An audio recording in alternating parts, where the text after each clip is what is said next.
KV Anand படத்துல கூட இவ்ளோ ட்விஸ்ட் அண்ட் டர்ன்ஸ் இருக்குமா அப்படின்னு தெரியல. ஆனா இப்ப பிக் பாஸ்ல பயங்கரமான ஒரு ட்விஸ்ட். அது என்னன்னு கேக்குறீங்களா? கிட்டத்தட்ட இந்த பிக் பாஸ் சீசனோட டைட்டில் வின்னர் இவர்தான் அப்படின்ற மாதிரி தான் சோஷியல் மீடியால ஒருத்தரோட பேர் வளம் வந்துட்டு இருந்துச்சு. அவர் யாருன்னு உங்களுக்கே தெரிஞ்சிருக்கும், வினோத் தான். அப்பேற்பட்ட வினோத் நேத்து என்ன தெரியுமா பண்றாரு? 18 லட்சம் கேஷ் பாக்ஸ் எடுத்துட்டு போயிருக்காராம். நான் குமார் அவசரப்பட்டிய இதை கேட்ட உடனே நிறைய வினோத்தோட ஃபேன்ஸ் பயங்கர அப்செட்டா இருக்காங்க. அண்ட் என்னோட இன்ஸ்டாக்கே நிறைய பேர் டிஎம் பண்ணி கேட்டீங்க இந்த விஷயம் உண்மையா அப்படின்னு சொல்லி. ஆக்சுவலா நீங்க கேட்டதுக்கு அப்புறம் தான் எனக்கே தெரியும். அதுக்கப்புறம் நம்மளால ஒருத்தருக்கு போன் அடிச்சு கேட்டா, ஆமா அதான் உண்மை, பொட்டியை தூக்கிட்டு போயிட்டாருன்றாங்க. பாவம், அவருக்கே அவர் மேல செல்ஃப் டவுட் வந்துருச்சு போல இருக்கு. சோ எதுக்கு வர்றதை விடுவானேன்னு அந்த காசு எடுத்துட்டு போயிட்டாரு போல இருக்கு. மொத்தம் 2400 உசுர வெறுத்து கரண்ட் பெட்டியில கை வச்சதுக்கு நல்ல கலெக்ஷன்.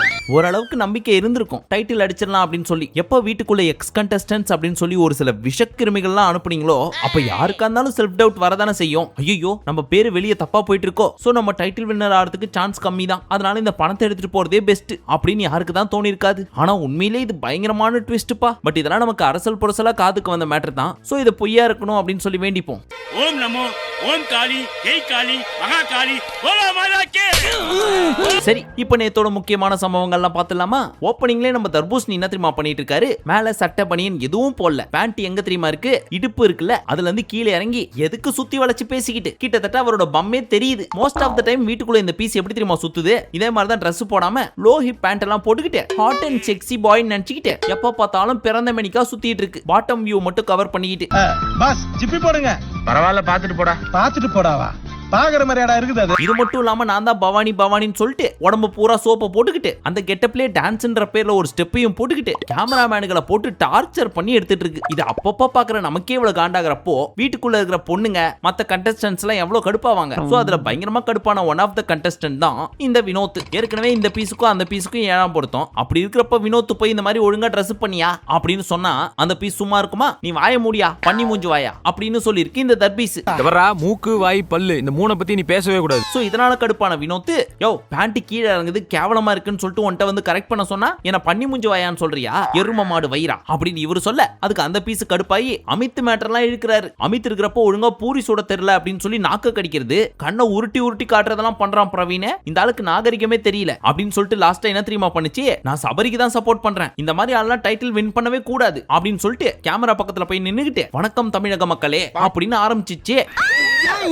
என்னை பார்த்து பார்த்து பயந்து சாகுற என்ன செஞ்ச ஒண்ணு? சோ இதுல இருந்து உங்களுக்கு புரியுதா? இந்த வினோத் அடிச்சு காலி பண்ணாம நான் ஓட போறது கிடையாது அப்படின்னு பிளான் போட்டு வந்தா இதெல்லாம் பண்ணிட்டு இருக்கு. அது வினோத்துக்கு தெரிஞ்சு போச்சு. சோ அவரும் கேட்டாரு, நீ எதுக்காக வந்திருக்க, நீ ட்ரிகர் பண்றதுக்கு என்னென்னலாம் யூஸ் பண்ற எல்லாம் எனக்கு தெரியும் அப்படின்னு சொல்ல ரெண்டு பேருக்குள்ள மாறி மாறி சண்டை முத்தி போச்சு. அதுக்கப்புறம் எல்லாரும் கூப்பிட்டு வந்து கன்வின்ஸ் பண்ணி பிரிச்சு அமுச்சு விட்டாங்க. பட் உண்மையா சொல்றேன், எப்ப பார்த்தாலும் இந்த பீஸ் வீட்டுக்குள்ள என்ன பண்ணுதுன்னு நினைச்சிட்டு இருக்கீங்க? எந்த பொண்ணு கிடைச்சாலும் கூப்பிட்டு போய் தனியா உட்கார வச்சுக்கிட்டு நம்ம ரெண்டு பேரும் கல்யாணம் பண்ணி போமா, என்ன அண்ணனு கூப்பிடாத மாமான்னு கூப்பிடு, உங்க வீட்டுல வந்து பொண்ணு கேக்கட்டுமா திவ்யா, உங்க அப்பாட்ட நான் பேசட்டுமா இப்படின்ற மாதிரி ஒரு ட்ராக். நான் என் கையால குடல் குழம்பு இட்லி வாங்கிடுறோம்னா நீ மொச்சக்க மொச்சக்க மொச்சக்க சாப்பிடுவா. சீ வேண்டாம்.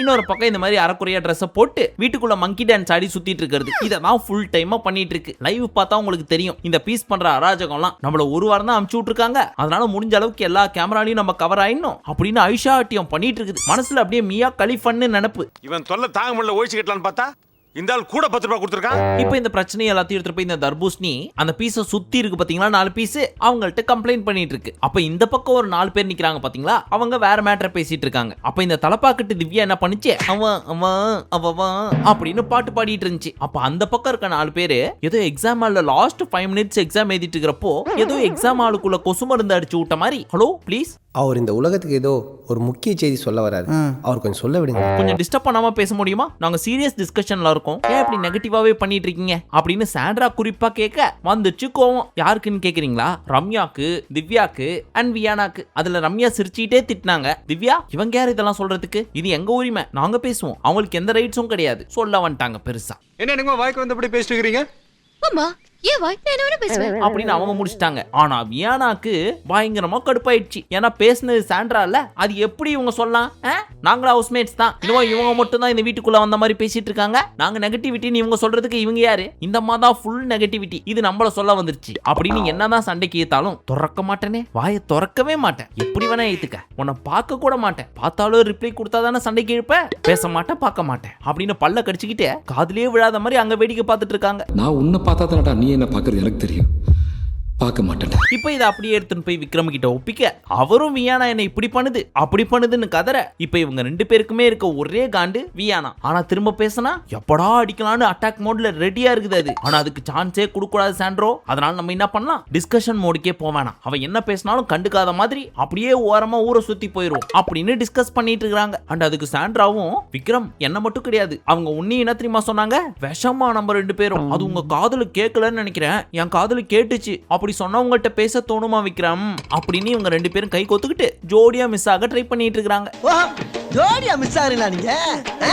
ஆனா அந்த பக்கம் வியானா, நான் எடுத்துட்டு வந்தது 10 கல்லு, அதுல ஒரு கல்லு கூட மிஸ் ஆகாது. 5 கல்லு சாண்ட்ரா மண்டைக்கு, 5 கல்லு விக்ரம் மண்டைக்கு அப்படின்னு பிளான் பண்ணி குறி வச்சு அடிச்சிட்டு இருக்குது. பட் இவங்க அடி வாங்கினாலும் வலிச்ச மாதிரி காமிச்சிக்கவே கூடாது அப்படின்னு அடியை வாங்கிட்டு ரத்தம் வந்தாலும் ஐயோ அம்மா வலிக்குது அப்படின்னு கத்தக்கூடாதுன்னு சிரிச்ச மெனிக்கு சமாளிச்சிட்டு இருக்காங்க. ஆனா உள்ளுக்குள்ள ரத்த ஆறா ஓடிட்டு இருக்கிறது நமக்கு வெட்ட வெளிச்சமா தெரிகிறது.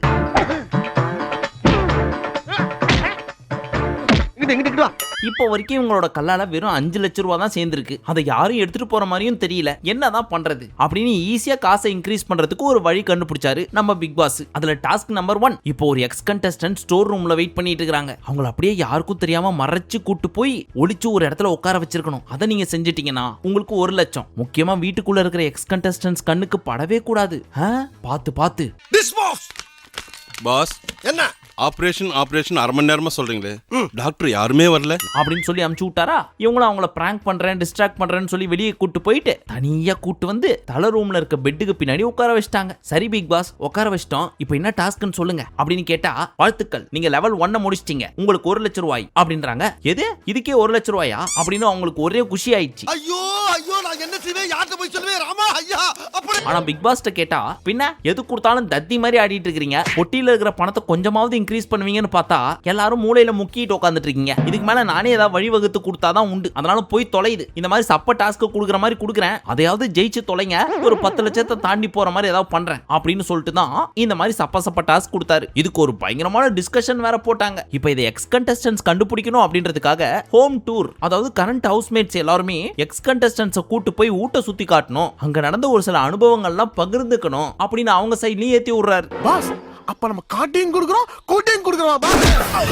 சோ அவங்க போய் சுத்தி பார்த்தாங்க. ஆனா கெமி இருக்கிறத கண்டுபிடிக்கல. அவங்கள்ட்ட இதுதான் டாஸ்க்னு சொன்னா தானே கண்டுபிடிப்பாங்க. எதுவுமே சொல்லாம நீங்க இதுல தோத்துட்டீங்க, அவங்க ஜெயிச்சிட்டாங்க அப்படின்னா என்ன பண்ணுவாங்க, பேக்கா மூச்சு நின்னுட்டு இருந்தாங்க. அடுத்து லெவல் 2 அப்படின்னு சொல்லி மறுபடியும் சீக்ரெட் டாஸ்க் கொடுக்குறேன்னு சொல்லி, உங்களுக்கு சாப்பாடு தரேன், இது 4 பேர் சாப்பிடுற மாதிரியான சாப்பாடு, இதுல 3 நீங்க சாப்பிட்டுருங்க, ஒன்ன மட்டும் யாருக்கும் தெரியாம கெமிக்கு போய் சாப்பாடு கொடுத்து சாப்பிட வச்சிட்டீங்க அப்படின்னா நீங்க லெவல் 2 வின் பண்றீங்க, இது மூலியமா 2 lakhs கிடைக்கும் அப்படின்னு சொன்னாரு. மறுபடியும் இவங்க எல்லாரும் சபரி வெளில கூட்டு போய் உட்கார வச்சுக்கிட்டு என்ன பத்தி நான் சொல்ல போறேன் அப்படின்னு அவரோட கதையை சொல்லி டிஸ்ட்ராக்ட் பண்றாரு. அந்த கேப்ல இந்த பீஸுங்க எல்லாம் போய் சாப்பாடு கொடுத்து கெமியை சாப்பிட வச்சிருச்சிங்க. அடடா என்ன இது சின்ன பிள்ளையாட்ட சாப்பிட்டுட்டு அள்ளி வெயிங்க, இப்படி சாப்பிடறத விட்டுட்டு என்ன கொக்கு பிடிச்சிட்டு இருக்கீங்க. அதுல சபரி பேசுறதை கேட்டு இந்த தர்பீஸ் தான் பயங்கர எமோஷன் ஆகி, அதாவது சபரி எனக்கு உன்னை ரொம்ப பிடிக்குமா, நீ ரொம்ப நல்ல மனுஷம்மா அப்படின்னு அடி வயித்துல இருந்து பேசிட்டு இருக்குது. இன்னொரு பக்கம் இந்த வியானா, சபரி நீ வந்ததுல இருந்து மிச்சர் தான் சாப்பிட்டுட்டு இருந்த, அதை தவிர்த்து ஒன்னும் பண்ணல அப்படின்னு இன்னொரு பக்கம் வன்மத்தை கொட்டிட்டு இருக்குது. ஃபைனலி கெமியை சாப்பிட வச்சதுனால உங்களுக்கு 2 lakhs வச்சுக்கோங்க அப்படின்னு கொடுத்தாரு. உங்ககிட்ட அவ்வளவு பணம் இருக்கா? இந்த பக்கம் இவங்களுக்கு சீக்ரெட் டாஸ்கையும் கொடுத்து அந்த பக்கம் எக்ஸ் கண்டஸ்டன்ஸையும் ஏத்தி விட்டு ஃபுல் கேமையும் இறங்கி நம்ம பிக் பாஸ் தான் ஆடிட்டு இருக்காரு. ஆனா வீட்டுக்குள்ள இருக்கிறவங்க இன்ப சுற்றுலாவை ஜாலியா என்ஜாய் பண்ணிட்டு இருக்காங்க. பாவம் இவங்களுக்கு சம்பளத்தையும் கொடுத்து சோத்தையும் போட்டு நல்லா தூங்குறதுக்கு வீட்டையும் கொடுத்து அதுல பங்கமான ஏசிய போட்டு, பாகுபலியில சின்ன வயசுல ஒரு பக்கம் பல்வாள் தேவன் இன்னொரு பக்கம் பாகுபலி 2 பேருக்கு அம்மாவா இருந்து பால் கொடுப்பாங்க தெரியுமா ராஜமாதா, அந்த மாதிரி கொடுத்துட்டு இருக்காரு பிக் பாஸ். எது பாலா? பால் இல்லைங்க, உணவு உடை இருப்பிடம், அதை சொன்னேன். இப்போ ஹோம் டூர் வந்தாங்க பாத்தீங்களா எக்ஸ் கண்டஸ்டன்ட்ஸ், அவங்க கிட்ட ஒவ்வொரு இடத்தோட அனுபவத்தையும் பகிர்ந்துகிட்டு இருக்கிறப்போ ரம்யா ரொம்ப ஃபீல் பண்ண ஆரம்பிச்சிட்டாங்க. இந்த இடம் இருக்கே எனக்கு ரொம்ப பெயின்ஃபுல்லா இருந்துச்சு, ஏன்னா இந்த இடத்துக்கிட்ட சாண்ட்ராவும் பாருவும் நான் இல்லாதப்போ அவ ஒரு பாம்பு அப்படின்னு பேசினாங்க. அதுக்கு அடுத்த நாள் நான் எவிக்ட் ஆகி வெளியே போறேன், அன்னைக்கு என்னை கட்டி பிடிச்சி அழுகுறாங்க, அதெல்லாம் பாக்குறப்ப எனக்கு ரொம்ப ஹர்ட் ஆச்சு இப்படின்னு சொல்றதை கேட்ட சாண்ட்ரா, இப்ப நான் கொஞ்சம் பேசிக்கலாமா அப்படின்னு கேட்டாங்களா. நீ ஒண்ணு பேசிக்க தேவையில்ல போ அப்படின்னு ஆஃப் பண்ணி விட்டாங்க ரம்யா. பேசாதீங்க, பெரியவராஜன் பாக்குறேன் இல்லனா நீங்க தப்பா புரிஞ்சிட்டீங்க. ரம்யா நீங்க வேதாளம் படம் பார்த்துட்டீங்களா? அதுல நம்ம தலை பயங்கரமா அழுதுட்டே இருப்பாரு, அப்படியே ஒரு டிரான்ஸ்ஃபர்மேஷன் காமிச்சு சிரிப்பாரு பாத்தீங்களா? அது யாரை பார்த்து இம்ப்ரெஸ் ஆகி எடுத்தது? எங்க சாண்ட்ராக்காவை பார்த்து தான். பட் உள்ள இருக்க வரைக்கும் நீங்க கண்டே பிடிக்கல, வெளியே போய் தானே கண்டுபிடிச்சிங்க. அதுதான் எங்க சாண்ட்ராக்காவோட பெர்ஃபார்மன்ஸ். அதான் பார்த்தோமே போட்டிங்களா ஒரு பெட்ட. அதை தாங்க முடியாம தான் அழிஞ்சிருந்தோம். இப்ப போய் இதே கேள்வியை வெளியே போய் உட்காந்து கேக்குறாங்க இந்த ரம்மு. அதுக்கு சாண்டு, ஆமா நான் உன்னை நம்ப மாட்டேன், அன்னைக்கும் நான் நம்பல, இன்னைக்கும் நம்ப மாட்டேன், அப்ப எதுக்கு நான் போறப்ப கட்டி பிடிச்சி அழுத, இப்ப வீட்டுக்குள்ள வர்றப்பையும் அழுத, அதாவது அப்போ அது நமக்குள்ள இது ஃப்ரெண்ட்ஷிப்லாம் இல்ல. சரி இப்பவுமே நான் உன்னை நம்பலையே, சரி சொல்லு, என்ன கட்டி பிடிச்சி அழுதது உண்மையா, நீ என்ன நம்ப மாட்ட பாம்புன்னு சொன்னது உண்மையா? ரெண்டும் உண்மைதான் ரம்யா. என்னடா சொல்ற? எனக்கு ஒன்னையும் வியானாவையும் பிடிக்கும், ஆனா ரம்யா கொஞ்சம் பொய் சொல்லுவான்றது என் மனசுக்குள்ள இருந்துச்சு. ஏமா நீ என்ன வேணா சொல்லு, நீ பச்சையா நடிக்கிறது ஊருக்கே தெரிஞ்சு போச்சு, சொல்லிக்கோ, இதுக்கெல்லாம் நான் வருத்தப்பட மாட்டேனே, என்ன பண்ணுவ அப்படின்னு எப்பவும் போல சீரியஸ் ஃபேஸ் வச்சு சிம்பிள் ரிப்ளை கொடுத்தாங்களா. ரம்யா கடுப்பாய் கிளம்பிட்டாங்க. பட் சாண்ட்ரோ கண்டுபிடிச்சிட்டாலோ பரவாயில்ல, எவ்வளவோ பார்த்துட்டோம், இத பார்க்க மாட்டோமா? கூப்பிடுற எங்க விக்ரம, அழுவறதுக்கு நேரம் வந்துருச்சு அப்படின்னு கூப்பிட்டு உட்கார வச்சு ஆஸ் யூசுவல் மோட்டரை ஸ்டார்ட் பண்ணி ஒப்பாரி வைக்க ஆரம்பிச்சிட்டாங்க.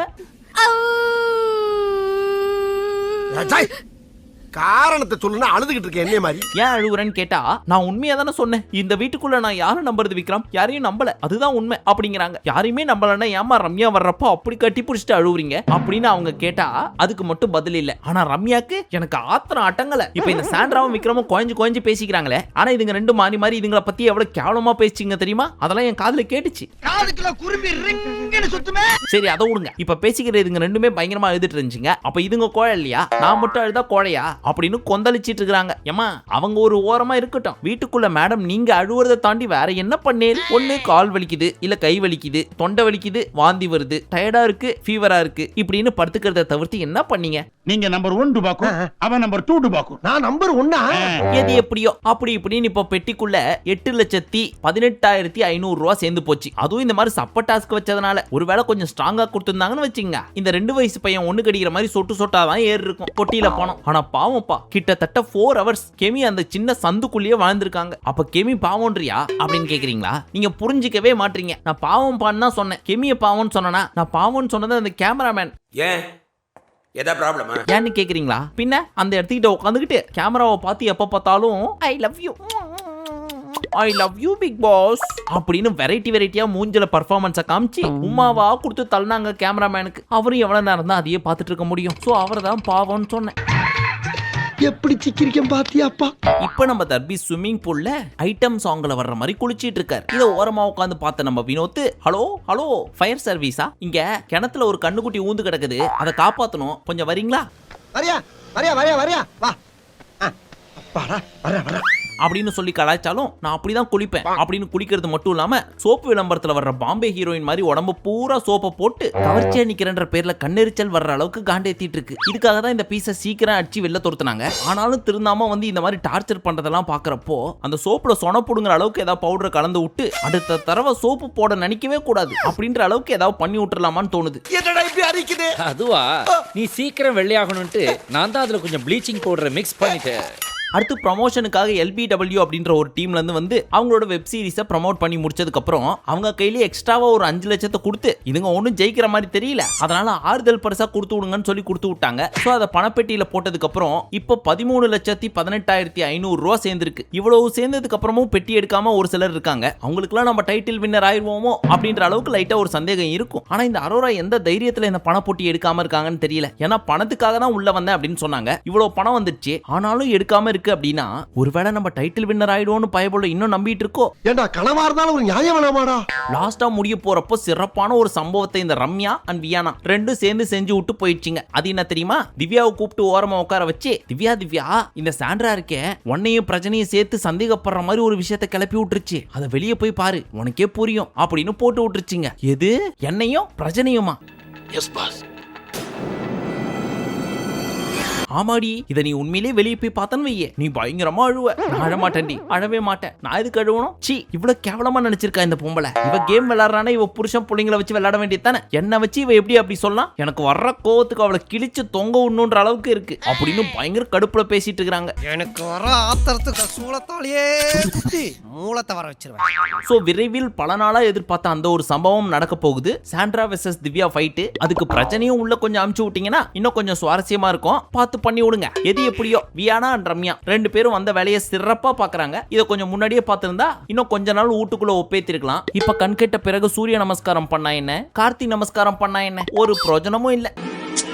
நம்ம தான் லேட்டு போல் இருக்கு. இப்ப லாஸ்டா விக்ரம் கிட்ட அரோரா கேக்குறாங்க, பெட்டியை யார் எடுப்பாங்கன்னு நீங்க நினைக்கிறீங்க அப்படின்னு. அதுக்கு விக்ரம் என்ன சொல்றாரு, நானு, நீ, கானா வினோத், சபரி 4 பேர் எடுக்கிறதுக்கு சான்ஸ் கண்டிப்பா கிடையாது அப்படின்னு சொல்றது கேட்ட அரோரா, வினோத் எடுக்க மாட்டான்னு ஏன் நினைக்கிற அப்படின்னு கரெக்டா கேட்டுச்சு. சொன்ன மாதிரியே வினோத் கடைசியில எடுத்துட்டாரு. இப்ப சோசியல் மீடியால என்ன தெரியுமா டாக்கு போயிட்டு இருக்கு, திவ்யாவா அரோராவா அப்படின்னு. குறுக்கு இந்த கௌஷிக் அரோரா எங்க வந்துச்சு அப்படின்றது எனக்கு இப்போ வரைக்கும் புரியலைங்க. உங்களுக்கு தெரிஞ்சா கமெண்ட்ல சொல்லுங்க.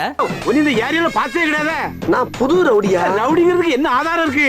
சரி, இப்ப இருக்கிறது 5 பேர். விக்ரம், சபரி, அரோரா, சாண்ட்ரா மற்றும் திவ்யா. இந்த 5 பேர்ல உங்களுக்கு யாரு டைட்டில் வின்னர் ஆகணும்? எங்களை விடு, நீ சொல்லு. எப்ப பார்த்தாலும் எங்களையே கேள்வி கேட்டுட்டு இருக்க அப்படின்னு ஒரு சிலர் கேப்பீங்க. அப்படி ஒருவேளை என் கையில கோப்பையை கொடுத்து யாராவது ஒருத்தர் கொடுக்கணும் அப்படின்னு சொன்னாங்கன்னு வச்சுக்கோங்க, சத்தியமா நான் யாருக்கு தெரியுமா கொடுப்பேன்? பிக் பாஸ் குழு வேலை செஞ்சுட்டு இருக்காங்க தெரியுமா, இதுக்காக அவங்களுக்கு தான் கொடுப்பேன். அப்பா உங்களை ஒரே ஒரு வாட்டி கட்டி பிடிச்சிக்கிட்டுமாப்பா? ஆமாப்பா, நைட்டும் பகலும் கண் முடிச்சு உயிரை கொடுத்து வேலை செஞ்சுட்டு இருக்காங்க. அவங்களுக்கு கொடுத்தா கூட கொஞ்சம் மனசு திருப்தியா இருக்கும். ஆனா இதுங்க யாருக்குமே கொடுக்கறதுக்கு எனக்கு சுத்தமா மனசு இல்ல. தயவு செய்து இவங்க ஃபேன்ஸ் யாராவது இருந்தா என்ன மன்னிச்சிருங்க. சரி, இன்னும் 10 நாள் தான் இருக்கு, பார்த்து தெரிஞ்சுப்போம். மீண்டும் உங்களை நாளை காலை சந்திக்கும் வரை நன்றி, வணக்கம், நமஸ்தே, நமஸ்கார்.